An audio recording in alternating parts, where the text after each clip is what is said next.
Genial. Bueno, arrancamos entonces. A ver, esta presentación, espérame, ahí está. Esta presentación tiene por nombre ¿Quién teme al lobby feroz? Es una presentación que he compartido en otras oportunidades.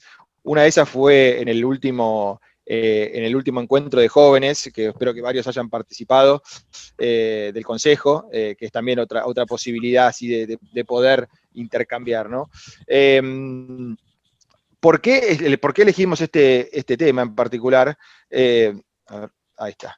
Básicamente porque en nuestra profesión, como saben, tenemos diferentes andariveles, diferentes disciplinas en las cuales trabajar, y muchas veces el de las relaciones con el gobierno es el que tiene quizás menos visibilidad o el que se le da en muchas ocasiones menos relevancia en el estudio, y finalmente, según lo que yo creo, es una de las disciplinas o una de las actividades más relevantes que tenemos nosotros como profesionales de comunicación institucional, asuntos públicos, relaciones institucionales, relaciones públicas. ¿Y por qué creo que ocurre eso? Básicamente, como dice un profesor muy importante de estos temas, es que nadie pone, cuando tiene que llenar un formulario, por ejemplo, de inmigraciones, en su profesión, que es lobista, ¿no? Suele poner otras cuestiones, pero nadie pone o se presenta a sí mismo como lobista, por lo menos no en nuestro país. ¿Y por qué ocurre esto? Básicamente porque existe una connotación aún negativa de esta actividad a partir básicamente de la falta de definiciones. No es una ciencia.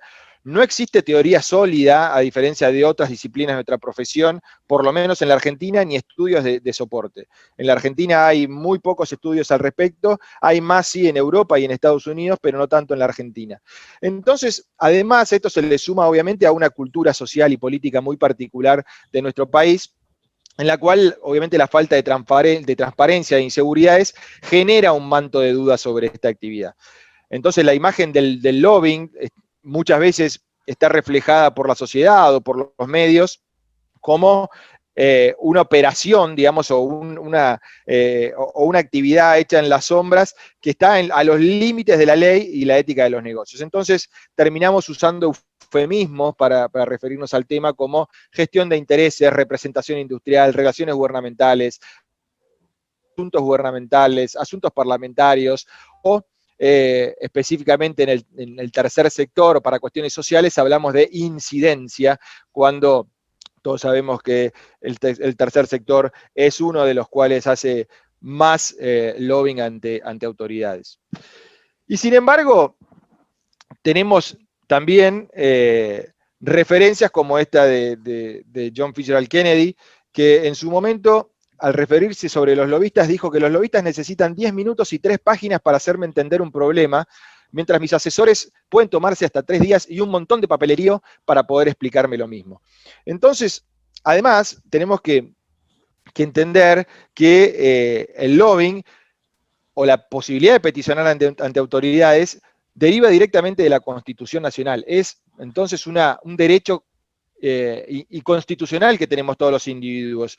Básicamente a partir del artículo 22, que dice que el pueblo no delibera ni gobierna sino por medio de sus representantes o autoridades creadas por la Constitución, y específicamente el artículo 14 de la Constitución, que dice que todos los habitantes de la nación gozan de los siguientes derechos conforme a las leyes que reglamenten su ejercicio, y entre uno de ellos dice el de peticionar a las autoridades. Obviamente es una actividad que a través de los medios de comunicación, del cine, terminó siendo muy espectacularizada, digamos, ¿no? Y hoy podemos encontrar imágenes de lobistas, como se puede ver, como pudimos ver hace un par de años en una serie de televisión argentina, que se llamaba justamente El Lobista, y el cual la persona que era representada o como era mostrado, más que un lobista, era un traficante de influencias, una persona que rayana con la delincuencia, pero también podemos ver actividades de lobistas en series como House of Cards, obviamente otro tipo de lobista, con las prácticas que se desarrollan en este caso en Washington, una actividad mucho más regulada y mucho más profesionalizada. Pero también lo podemos encontrar en películas como Thank You for Smoking, Gracias por Fumar, que todos los que trabajamos en comunicación institucional y asuntos públicos no podemos dejar de verla. Si bien es obviamente una parodia cinematográfica, es una historia, digamos, no deja de reflejar ciertas prácticas que los que realizan gestión de intereses tienen, y en este caso esta foto es un encuentro de lo que estos personajes llaman el escuadrón de la muerte, ¿no? El representante de la industria tabacalera, el representante de la industria de armas y la representante de la industria del alcohol. Y hasta también podemos ver trabajo de lobbying en películas que podemos entender como mucho más naif y mucho más suaves, como puede ser esta de Legalmente Rubia, que en una de, no me acuerdo si en la 1 o la 2, ella hace todo un trabajo de lobbying específico y mostrando, obviamente, parodiado también y superficializado, cómo se lleva el trabajo de lobbying, en este caso en el Capitolio de los Estados Unidos. Entonces, básicamente, el lobista es aquella persona que le habla al oído a una autoridad política, pero también esto es lobby, ¿no?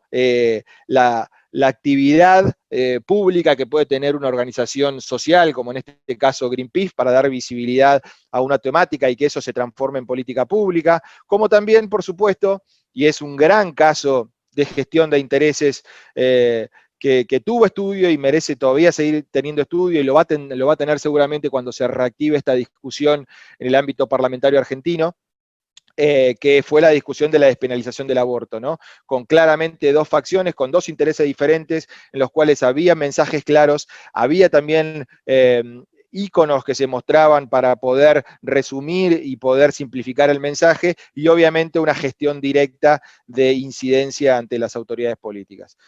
Entonces, yendo al grano de la discusión, ¿qué entendemos por lobbying? ¿Por qué le tenemos miedo? ¿Qué lugar ocupa en los asuntos públicos de una organización? ¿Y por qué cumple un rol clave para la definición de políticas públicas, ¿no? ¿Y por qué nosotros, como profesionales de los asuntos públicos, tenemos un rol democrático y político fundamental para poder desarrollar políticas públicas eficientes y que impacten en el bien común de toda la sociedad? Entonces, si buscamos una definición de las tantas que hay sobre nuestra actividad, y si buscamos una forma de denominarla, como puede ser los asuntos públicos, asuntos corporativos, relaciones institucionales, relaciones públicas, etcétera, podemos definir a esta función como una disciplina que tiene como fin generar las condiciones regulatorias y reputacionales que permitan alcanzar el fin corporativo o institucional en el mediano y largo plazo. Básicamente es trabajar en los disensos que puede tener una organización para generar consensos que permitan a esa organización alcanzar ese fin corporativo e institucional, que en una compañía podrá ser un objetivo comercial, ganar mercado, tener mayores ganancias, ganar espacios en la percepción pública, o hasta tener ventajas quizás tributarias, entre otras, como puede ser en una organización social, generar algún cambio de política o generar visibilidad ante una problemática. Entonces, si vamos específicamente al mundo corporativo, entendemos que sería trabajar entre y el gobierno para poder conocer cuáles son aquellas amenazas y oportunidades que brinda el entorno en que la organización desarrolla sus actividades, ¿no? Y poder gestionarlos para poder alcanzar esos objetivos. Entonces, si vamos específicamente a qué es el lobbying, lo podemos resumir como un conjunto de esfuerzos de individuos, de organizaciones y de grupos de interés para poder influenciar decisiones del sector público que intenten legislar o regular cuestiones que pueden afectar a esta propia sustentabilidad o a aquellos fines corporativos que se tienen.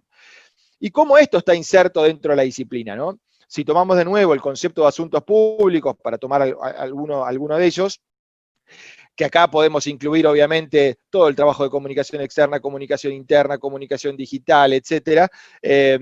Una de esas disciplinas, uno de esos andariveles van a ser las relaciones gubernamentales. Y dentro de esas relaciones gubernamentales podemos encontrar el lobby como la actividad directa, pero también encontramos el concepto de advocacy, que posiblemente lo hayan escuchado en algún momento. ¿Y cuál es básicamente la diferencia? Entender al lobbying como una cuestión general que incluye estas dos actividades y entender al lobbying directo o lobbying a secas como aquella forma más conocida de comunicaciones directas con los legisladores, asesores, oficiales públicos para afectar un voto o una decisión política.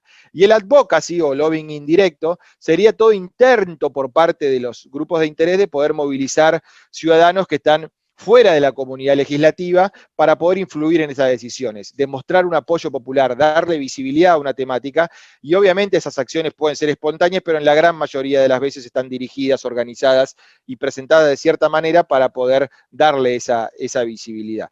En concreto, advocacy es poder presentar temáticas en los medios de comunicación, manifestaciones públicas, tener cierta iconicidad de los mensajes, y por otro lado, el lobby es la acción directa que puede estar derivada de esa acción de advocacy. ¿Qué oportunidades ofrece el lobbying? Como tomábamos ese ejemplo de John Fitzgerald Kennedy, básicamente es poder mejorar la información disponible que una autoridad tiene para poder elaborar o implementar una política pública.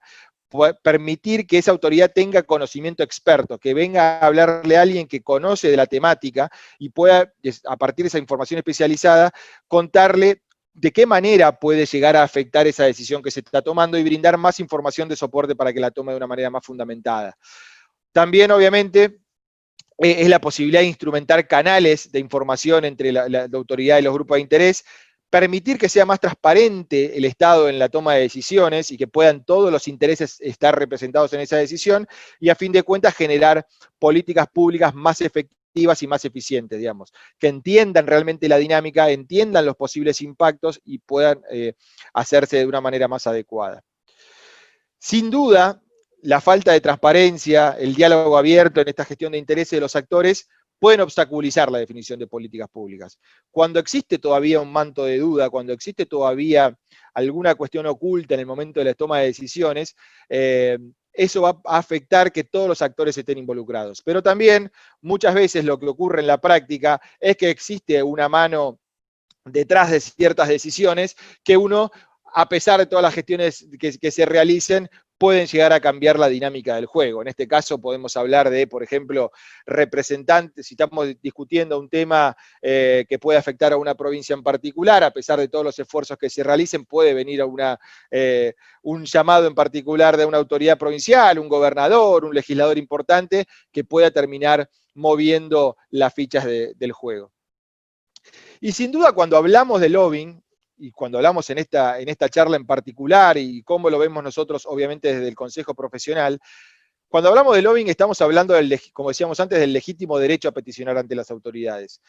Hablamos del derecho de que se contemplen los intereses de los actores afectados, involucrados en esas decisiones, y obviamente la posibilidad de poder brindar esa información para la definición de políticas públicas. Entonces, como decíamos, la transparencia es el eje fundamental para poder desarrollar las actividades. Ahora, cuando se involucran otras cuestiones, como en la foto de abajo, cuando hay una contraprestación al momento de tomar una decisión, hay algún tipo de soporte de este tipo de actividades que no son las correctas al momento de influenciar una decisión, no estamos hablando de lobbying, sino que estamos hablando básicamente de una actividad ya relacionada con el cohecho, el soborno, la llamada coima, el tráfico de influencias, que básicamente no necesitan una reglamentación, sino que están ya contempladas en el Código Penal, y estamos hablando de un delito que nada tiene que ver con la gestión de intereses.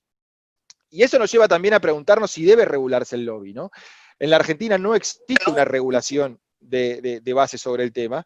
Entonces, preguntarnos quién puede ser un gestor de intereses, cuál es el ámbito de aplicación, quién no puede ser un gestor de intereses, si deben registrarse las reuniones entre gestores y políticos, si debe existir un registro de gestores de intereses, quién controla que se cumpla esa regulación y qué ocurre si esa regulación no se cumple. En el mundo se fueron sucediendo muchísimas regulaciones desde las décadas del 40 y con un gran avance en la década pasada, sobre todo en la región. Y hoy en la Argentina no contamos con ese tipo de regulación. Solo tenemos un decreto presidencial del año 2003 que lo que indica es que las autoridades del Poder Ejecutivo tienen que registrar las audiencias que se tienen y que de hecho no se cumple del todo.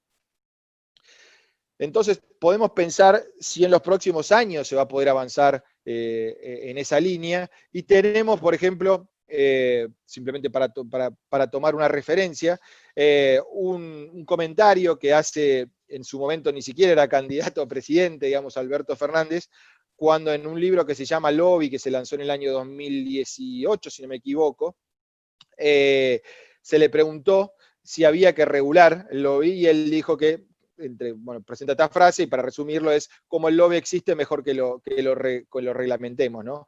Entonces, podemos pensar que en los próximos años podemos trabajar en ese tipo de regulación que brinde un marco normativo para la actividad.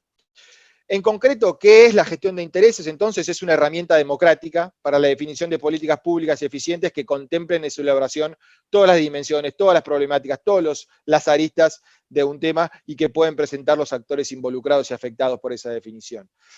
Sin duda, no es solamente, como decíamos antes, la persona que va a hablarle al oído al legislador.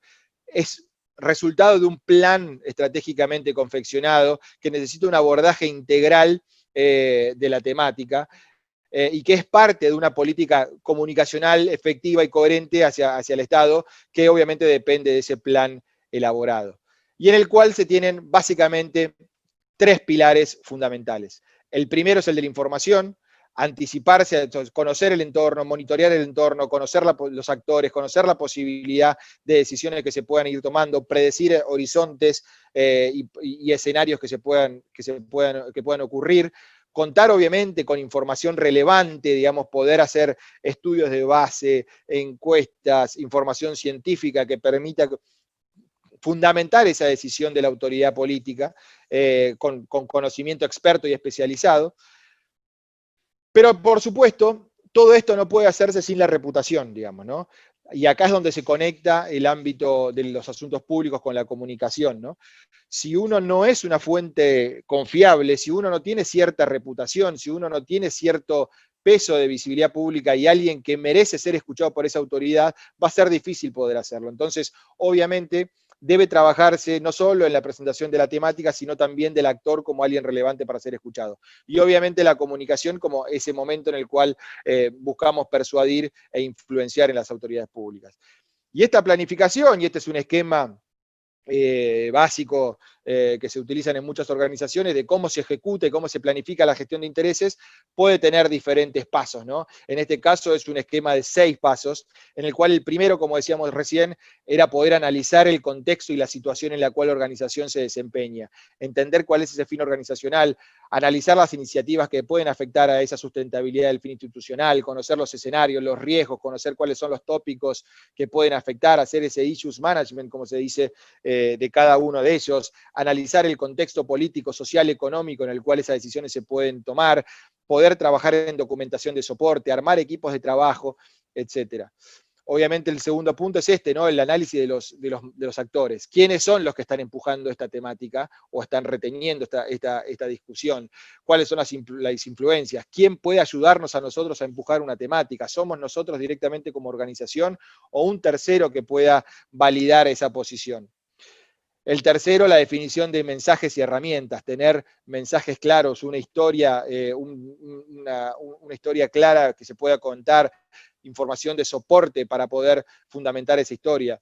Obviamente, como cuarto paso, la calendarización y un presupuesto, decir cuándo y en qué momento y qué recursos voy a tener para poder hacerlo, no solo acciones de lobbying, sino también obviamente de advocacy. Y obviamente los momentos de implementación, el momento de salir a la cancha, el momento de reajustar, el momento de reportar, sobre todo esto es muy importante, poder reportar a la organización cómo va avanzando el tema, la generación de expectativas ante la organización y último, la evaluación. ¿Qué ocurrió? Una vez que se definió esa política pública o se cajoneó, como se dice, no se avanzó, bueno, pensar qué ocurrió, si es posible que esto avance dentro de un tiempo y si cambió esta temática pública en el espacio social, digamos, ¿no? A partir de esta discusión, y podemos llevarlo, por ejemplo, al de la legalización de al de la despenalización del aborto, ¿no? No es lo mismo, digo, se dio toda una serie de pasos, cada uno de los actores siguieron todos estos pasos, y quizás unos tenían un objetivo, otros tenían otros, se alcanzó un objetivo más quizás alineado a una de las dos posiciones, y entonces el evaluar, esa que consiguió ese final, podrá evaluarlo de una manera, y pensar que se consiguió el objetivo, pero sin duda la discusión que se dio durante todo ese tiempo cambió la temática en el ámbito social, digamos. No es la misma manera en la cual se ve la temática hoy en el ámbito público, y sin duda no es un tema saldado, y posiblemente, como lo vemos discutido en los medios de comunicación, sea un tema que vuelva a discutirse en los próximos meses. Entonces, y para terminar, como decíamos, los tres pilares fundamentales del lobby construyen una casa, digo, y para poder hacerlo, eso hay que hacerlo con cimientos bien fuertes y claros, y eso sin duda para nosotros es la integridad. Poder hacer estas prácticas desde una visión ética, responsable y directamente relacionada con la transparencia y con el buen funcionamiento de las instituciones políticas y sociales. Y para eso, obviamente, es poder pensarnos a nosotros como profesionales de la comunicación y los asuntos públicos. Entendernos que nosotros no solo somos un factor de transformación en las organizaciones que hacemos, en las cuales trabajamos o en las cuales asesoramos, sino también que somos protagonistas activos de la construcción de un ecosistema social. Cuando un comunicador lanza un mensaje o le presenta una comunicación a un periodista, si no está trabajando a partir de la verdad, está afectando la visibilidad que ese tema va a tener en el espacio público. Y entonces, sin duda, tenemos que tener esa responsabilidad como actores en esa transformación. Responsabilidad, y también pensar que tenemos una oportunidad nosotros desde nuestro lugar de poder generar una sociedad mejor. Entonces, esta presentación, que la traté de hacer lo más rápido posible para ganar unos minutos del lamentable episodio técnico en el cual tuvo que demorar el inicio de la charla. La idea es que de esa mirada de un lobbying al cual le podemos tener miedo, nos parece algo oculto, complicado, feroz, etcétera, bueno, poder acercarnos, hacernos amigos de esta actividad, entenderla en detalle y poder ser también nosotros defensores de este tipo de gestiones que al fin de cuentas, como decíamos, deben hacerse con integridad y de esa manera poder colaborar con el bien público y social. Así que por mi lado, muchas gracias. Ahí está mi mail, mi Twitter y obviamente mi página de LinkedIn para estar a disposición para lo que necesiten.